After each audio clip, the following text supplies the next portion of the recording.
So hi guys, come let's learn English. So today we are learning present continuous tense. ನಮ್ಮ ಇವತ್ತಿನ topic ಇದೆ present continuous tense. Present continuous tense ಅಂದ್ರೆ ಏನು? ಏನೇ action, ಏನೇ ಕೆಲಸ ಇವಾಗ ಜಸ್ಟ್ ನಡೀತಾ ಇದೆ ಅಂದ್ರೆ ಅದಕ್ಕೆ ನಾವು ಪ್ರೆಸೆಂಟ್ ಕಂಟಿನ್ಯೂಸ್ ಟೆನ್ಸ್ ನಲ್ಲಿ ಯೂಸ್ ಮಾಡುತ್ತೇವೆ. ಕೆಲಸ ಇವಾಗ ಮಾತ್ರ ನಡೀತಾ ಇದೆ, ಆಕ್ಷನ್ ಇವಾಗ ಆಗ್ತಾ ಇದೆ. ಎಕ್ಸಾಂಪಲ್ ಥ್ರೂ ಕಲಿಯೋಣ. ಎಕ್ಸಾಂಪಲ್ ನೋಡಿ, ಈಸ್ ಶಿ ಸ್ಪೀಕಿಂಗ್ ಇಂಗ್ಲಿಷ್? ಅವಳು ಇಂಗ್ಲಿಷ್ ಮಾತಾಡುತ್ತಾ ಇದ್ದಾಳಾ? Yes she is speaking English. ಹೌದು, ಅವಳು ಇಂಗ್ಲಿಷ್ ಮಾತಾಡುತ್ತಾ ಇದ್ದಾಳೆ. One more example guys, are you eating fruits? ನೀನು ಫ್ರೂಟ್ಸ್ ತಿಂತಾ ಇದೀಯಾ? Yes I am eating fruits. ಹೌದು, ನಾನು ಫ್ರೂಟ್ಸ್ ತಿನ್ನುತ್ತಾ ಇದ್ದೇನೆ. One more example, am I telling the truth? ನಾನು ಸತ್ಯ ಹೇಳುತ್ತಾ ಇದ್ದೇನಾ?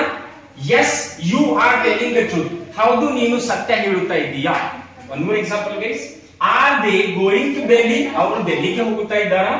S they are going to Delhi. ಹೌದು, ಅವರು ಡೆಲ್ಲಿಗೆ ಹೋಗುತ್ತಾ ಇದ್ದಾರೆ. ಮತ್ತೊಂದು ಎಕ್ಸಾಂಪಲ್ ನೋಡಿ, ಆರ್ ಯು ಲರ್ನಿಂಗ್ ಇಂಗ್ಲಿಷ್? ನೀನು ಇಂಗ್ಲಿಷ್ ಕಲಿತಾ ಇದೀಯಾ? Yes I am learning English. ಹೌದು, ನಾನು ಇಂಗ್ಲಿಷ್ ಕಲಿಯುತ್ತಾ ಇದ್ದೇನೆ. ನೋಡಿ, ಇದು ಪ್ರೆಸೆಂಟ್ ಕಂಟಿನ್ಯೂಸ್ ಟೆನ್ಸ್. ಇವಾಗ ಮಾತ್ರ ಕೆಲಸ ಆಗ್ತಾ ಇದೆ, ಇವಾಗ ಜಸ್ಟ್ ಕೆಲಸ ಆಗ್ತಾ ಇದೆ. ಇದರಲ್ಲಿ ಹೆಲ್ಪಿಂಗ್ ವರ್ಬ್ ನೋಡಿ, is am are. She he name ಇಟ್ಟಿಗೆ ಈಸ್ ಬರುತ್ತೆ, ಐ ಗೆ ಆಮ್ ಬರುತ್ತೆ, ಯು ವಿ ದೇ ನೇಮ್ಸ್ ಗೆ ಆರ್ ಬರುತ್ತೆ.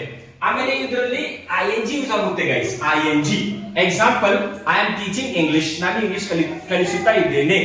They are learning English. ಅವರು ಇಂಗ್ಲಿಷ್ ಕಲಿಯುತ್ತಾ ಇದ್ದಾರೆ. ಆಮೇಲೆ ಇಲ್ಲಿ ನೋಡಿ, helping verbs is and are ಇರುತ್ತೆ, ಅದ್ರ ಜೊತೆ ಐಎನ್ಜಿ ಬರಬೇಕು. Example, they are playing cricket. ಅವರು ಕ್ರಿಕೆಟ್ ಆಡುತ್ತಾ ಇದ್ದಾರೆ. ಸೊ ಇದು ಪ್ರೆಸೆಂಟ್ ಕಂಟಿನ್ಯೂಸ್ ಟೆನ್ಸ್ ಇದೆ ಗೈಸ್, ಇವಾಗ ಮಾತ್ರ ಕೆಲಸ ಆಗ್ತಾ ಇದೆ. So thank you.